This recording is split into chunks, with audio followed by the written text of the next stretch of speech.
Hello friends, welcome to as Tamil. நான் உங்கள் சாய் ராஷிக். இன்றைக்கி நம்ம சேனலில் ரொம்ப சூப்பரான ஒரு தீபாவளி ஸ்வீட் தாங்க செய்ய போகிறோம். எப்பொழுதுமே ஒரே மாதிரியான ஸ்வீட் செய்யாமல் இன்றைக்கி நம்ம ரொம்ப சூப்பரான ரொம்ப ஆரோக்கியமான ரொம்ப ஈஸியான ஒரு சூப்பரான ஸ்வீட் தாங்க செய்ய போகிறோம். எப்படி செய்கிறதுன்னு பார்க்கலாம் வாங்க.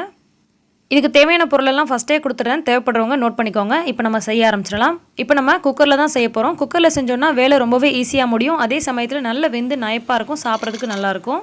ஸோ 2 டேபிள் ஸ்பூன் அளவுக்கு குக்கரில் நெய் விட்டு சூடானதும் கொஞ்சமாக முந்திரி பருப்பு போட்டு பொன்னிறம் மாறுது வரைக்கும் வறுத்து விட்டு எடுத்துக்கலாம். முந்திரி பருப்பு பார்த்திங்கன்னா ரொம்ப கலர் மாறக்கூடாது. இந்த மாதிரி ஸ்டேஜில் வந்தவுடனே எடுத்துக்கோங்க. இது கூடவே உங்களுக்கு விருப்பமான நட்ஸ் எதுனாலும் நீங்கள் சேர்த்துக்கலாம். கொஞ்சமாக திராட்சை கூட சேர்த்துக்கலாம். நான் இன்றைக்கி முந்திரி பருப்பு மட்டும்தாங்க போடுறேன். அதுக்கப்புறம் துருவி வச்சுருக்க கேரட் 2 கப் அளவு, அதாவது அரை கிலோ அளவுக்கு கேரட்டை இந்த மாதிரி துருவி வச்சுருந்தேன். அதை நான் இது கூட சேர்த்துக்கிறேன். இந்த நெய்யிலேயே பீட்ரூட்டை ஒரு 2 நிமிஷம் போல் நல்லா வதக்கிக்கோங்க. அப்போ தான் அந்த பீட்ரூட்டோட பச்சை வாசனெலாம் போயிட்டு இதில் நெய் மனம் ஏறி நல்லா சூப்பராக இருக்கும். இந்த மாதிரி பீட்ரூட் நல்லா வதங்கும் போது லைட்டாக தண்ணி விட ஆரம்பிக்கும். பாருங்கள், ஃபஸ்ட்டு இவ்வளோ தண்ணி இல்லை இல்லையா, இப்போ கொஞ்சமாக இந்த மாதிரி தண்ணி விட ஆரம்பிக்கும். இது நல்லா வதங்கிட்டே இருக்கட்டும். ஒரு 2லேருந்து 3 நிமிஷம் போல் வதக்கிக்கோங்க. இப்போ நல்லா பீட்ரூட் வதங்கிருச்சு. இப்போ பார்த்திங்கன்னா நம்ம 1/4 லிட்டர் அளவுக்கு பால் சேர்க்க போகிறோம். இதே சேம் மெத்தடில் நம்ம கடாயிலேயே அப்படியே கூட செய்யலாம். ஆனால் பார்த்திங்கன்னா அந்த நறுக்குன்னு சில பேருக்கு அந்த பீட்ரூட் பிடிக்காது. நம்ம குக்கரில் போட்டோம் அப்படின்னு சொன்னால் நல்லா சூப்பராக வெந்துடும். அதே நேரத்தில் வாயில் வச்சோடனே நல்லா வழுக்கிட்டு போகிற மாதிரி நல்லா சூப்பராக வெந்துருங்க.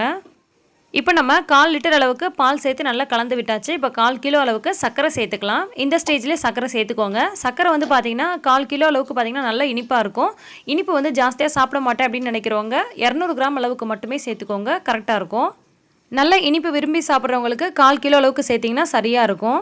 இப்போ சர்க்கரையும் சேர்த்து நல்லா கலந்து விட்டாச்சு. இப்போ குக்கரோட மூடியை போட்டு ஒரே ஒரு விசில் மட்டும் நம்ம விட்டுக்கலாம். அதிகமாக விசில் விடணுன்ற அவசியம் கிடையாது. ஜஸ்ட்டு ஒரே ஒரு விசில் மட்டும் விட்டிங்க அப்படின்னு சொன்னாலே நல்ல பூ மாதிரி அந்த பீட்ரூட் நல்லா வெந்து வந்துடும். இப்போ நம்ம விசில் அடங்கினதுக்கப்புறமா ஓப்பன் பண்ணிக்கலாம். பாருங்கள், நல்லா வெந்து வந்திருக்கு. இந்த மாதிரி தண்ணியாக தாங்க இருக்கும். இப்போ இந்த தண்ணி நல்லா சுண்டணுங்க. அந்த அளவுக்கு நம்ம அடிக்கடி கிளறிட்டே இருக்கலாம். ஃபுல்லாக கிளறிட்டே இருக்கணுன்ற அவசியம் கிடையாது. நடுவில் இந்த மாதிரி கிளறி விட்டுட்டுருங்க. இது தண்ணி ஒரு கொஞ்ச நேரத்தில் நல்லா சுண்டி வந்துடும். இந்த மாதிரி ஓரளவுக்கு சுண்டி வரும்போது சிட்டையை உப்பு சேர்த்துக்கலாம். எந்த ஒரு ஸ்வீட்னாலும் கொஞ்சமாக உப்பு சேர்த்தோம் அப்படின்னா தான் அந்த இனிப்பு நல்லா எடுத்து கொடுக்கும். இதை நம்ம ஹை ஃப்ளேம்லேயே வச்சு கிளறி விட்டுக்கலாம். இது கரெக்டாக சுண்டி வரும்போது நமக்கு பீட்ரூட் ஹல்வா சூப்பராக ரெடி ஆகிடும். பார்த்தீங்கன்னா ஓரளவுக்கு நல்லா சுண்டி வந்துருச்சு. இந்த மாதிரி நல்லா சுண்டி வர்றதுக்கு ஒரு 10லேருந்து 15 நிமிஷம் ஆகுங்க. இப்போ கடைசியாக இந்த அளவுக்கு ஸ்டேஜில் சுண்டி வந்ததுக்கப்புறமா 1 டேபிள் ஸ்பூன் அளவுக்கு மீதி இருக்கக்கூடிய நெய்யை நம்ம சேர்த்துக்கலாம். வறுத்து வச்சுருந்த முந்திரி பருப்பையும் இது கூட நம்ம சேர்த்துட்டு நல்லா கலந்து விட்டுக்கோங்க. இது மாதிரி கலந்து விட்டதுக்கப்புறமா ஜஸ்ட் ஒரு 4 கொதி வந்ததுக்கப்புறமா நம்ம ஆஃப் பண்ணிடலாம். நல்லா கலந்து விட்டுக்கோங்க. நம்ம கடைசியாக நெய் விட்டோம் இல்லையா, அதெல்லாம் பிரிஞ்சு இந்த மாதிரி நல்ல க்ளாஸியாக கிடைக்கும். இந்த மாதிரி ஸ்டேஜில் நம்ம ஸ்டவ் ஆஃப் பண்ணிடலாங்க. இதுக்கு மேலே பார்க்க அழகாக இருக்கிறதுக்காக லைட்டாக பாதாமை கிரேட் பண்ணி இது மேலே தூவிக்கலாம். பார்க்குறதுக்கே ரொம்ப சூப்பராக இருக்கும். சாப்பிட்றதுக்கு அட்டகாசமாக இருக்குங்க. கொஞ்சம் தளர்வாக இருக்கும் போதே நீங்கள் ஸ்டவ் ஆஃப் பண்ணிடுங்க. ஏன்னா கொஞ்சம் நேரத்தில் ஆறும்போது நல்லா கெட்டியாகும். ஸோ இந்த ஸ்டேஜில் பர்ஃபெக்டாக இருக்கும். பாருங்கள், பார்க்குறதுக்கே செம்மையாக இருக்குல்ல. சாப்பிடும்போது பார்த்திங்கன்னா அட்டகாசமாக இருக்கும். ரொம்ப சூப்பராக இருந்துச்சு. நீங்களும் கண்டிப்பாக ட்ரை பண்ணி பாருங்கள். எப்போதுமே தீபாவளிக்கு ஒரே மாதிரியான ஸ்வீட்ஸ் எல்லாம் செய்யாமல் இந்த மாதிரி கொஞ்சம் டிஃப்ரெண்ட்டாக நல்லா ஆரோக்கியமாக செஞ்சு கொடுங்க. இதில் நான் சர்க்கரை யூஸ் பண்ணியிருக்கேன். நீங்கள் சர்க்கரைக்கு பதிலாக நாட்டு சர்க்கரையோ அல்லது வெல்லமோ யூஸ் பண்ணிக்கலாம். அதுவுமே ரொம்ப டேஸ்ட்டாக இருக்கும். நீங்கள் நல்ல இனிப்பு சாப்பிடக்கூடிய ஆளாக இருந்தால் 1/2 கிலோ அளவு பீட்ரூட்க்கு 1/4 கிலோ அளவுக்கு சர்க்கரை சேர்த்துக்கோங்க. அந்த அளவுக்கு ரொம்ப இனிப்பு வேண்டாம் அப்படின்னு நினைக்கிறவங்க 200 கிராம் அளவுக்கு மட்டும் சர்க்கரை சேர்த்துக்கோங்க, சரியாக இருக்கும்.